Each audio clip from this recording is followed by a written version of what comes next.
ब्रह्म सद्गुरु श्री साईनाथ महाराज की जय। शिर्डी साईंच्या दरबारात आपल्या सगळ्यांचं मी चैताली विजयराव खटी स्वागत करते। आज मी तुमच्या समोर राष्ट्रमाता राजमाता स्वराज्य जननी जिजाऊ या भूमिकेत आली आहे। मला आठवतं थोडी 2 मिनिटं मी पार्श्वभूमी देते। 12 की 13 वर्षांपूर्वी 2013 ची गोष्ट आहे। उत्तमराव नरवडे ना बरोबर काकाजींनी मला 65च्या कार्यक्रमात जिजाऊ ठेवलं होतं आणि त्याचे श्रेय जातं चिंतामणी भाऊ आणि डॉक्टर भांडे दादांना।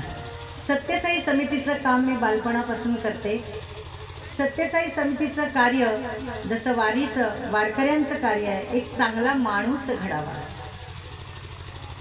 तुकडोजी महाराज म्हणतात, संत बहिणाबाई म्हणते, अरे मानसा मानसा कवा होशील माणूस।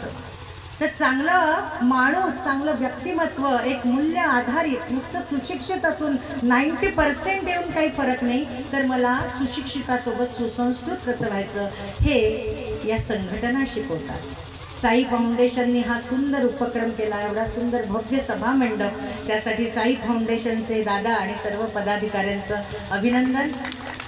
भांडेदादांनी आणि चिंतामणी दादांनी आणि आमच्या साई सेवकांनी अर्गुलवार दादांनी हे सुचवलं की ताईंना इथे आणायचं आणि पहिल्याच दिवशी या सोहळ्यात राजमाता जिनी स्वराज्याची स्थापना करण्यासाठी शिवाजीला फेकलं, माझा बाप्या म्हणून घरात ठेवलं नाही, जा लढ अभ्नज खालाला मार, हिंद विश्वराज्याची स्थापना कर, अशी शूरवीर राजमाता जिजाऊ, तिचा कार्यक्रम तुम्ही आज ठेवला।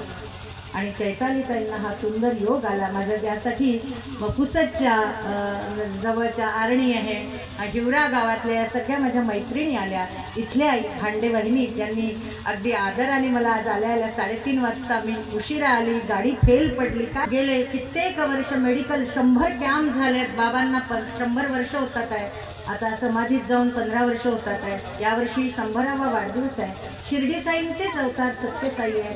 कोणी नावं ठेवतं, इथे पुरोगामी लोक असतील पण नावं ठेवू नका, ज्याला काही अभ्यास आहे।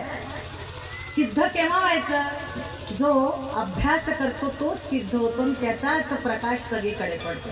कोणी फुकट चैतालीताईला बोलवत नाही, मी घर दार, आज माझा नवरा कुकर लावत असेल, हा कधीतरी विचार केला? ओंकारेश्वर मंदिर, अयोध्येचं मंदिर, 8 राज्यांमध्ये, आता चिंतामणी दादांनी सुंदर परिचय वाचून दाखवला, 8 राज्यात चंद्रपूरची वाघीण, ताडोबा जंगलातली चैताली, विदर्भातली तुमची कन्या पूर्ण डंका गाजवून आली आहे।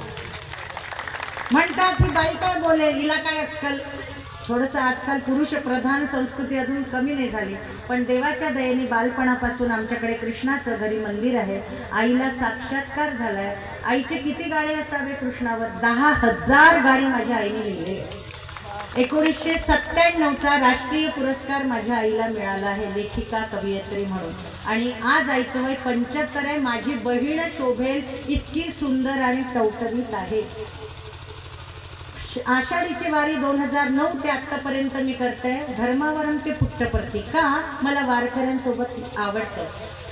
अशी चैताली आहे, मी काही खूप गोरी भरार वगैरे नाही, देवाने जे काही रूप दिलं त्याला थोडंसं करून जिजाबाईचे वेशभूषा, मी खूप काही मोठं काम नाही करत, पण एकच वाटतं की जिजाबाईचं चरित्र सांगताना इथे बसलेले जे आहेत ना तरुण, ज्यांना चोरून खर्रा गुटखा दारू वाईट व्यसन आहेत ते त्यांनी सोडावं। इथल्या ज्या महिला मंडळ आहेत सगळ्यांच्या घरी मला माहीत आहे, माझे बापे माझे बंधुराज आहेत, त्यांनी अगदी खाऊन पिऊन सुखी सगळे असे इथेच बसले आहेत, त्यांनी थोडंसं माझ्या नवऱ्याची बायको, ज्या काही सिराड्या घोड्या नव्हत्या, सह्याद्रीच्या गडावरून या बाईने कसे बांधले असेल गड, कसा शिवाजी घडवला असेल, कधीतरी विचार केला का हो? नुसते MN PhD होऊन डिग्र्या घेऊन बसल्या, काही एक माईक दिला तर धड बोलता येत नाही तुम्हाला, कसल्या तुम्ही जिजाऊ, आणि एक पोपट घडवता येत नाही। त्या काळात 12 पोरं होत होते,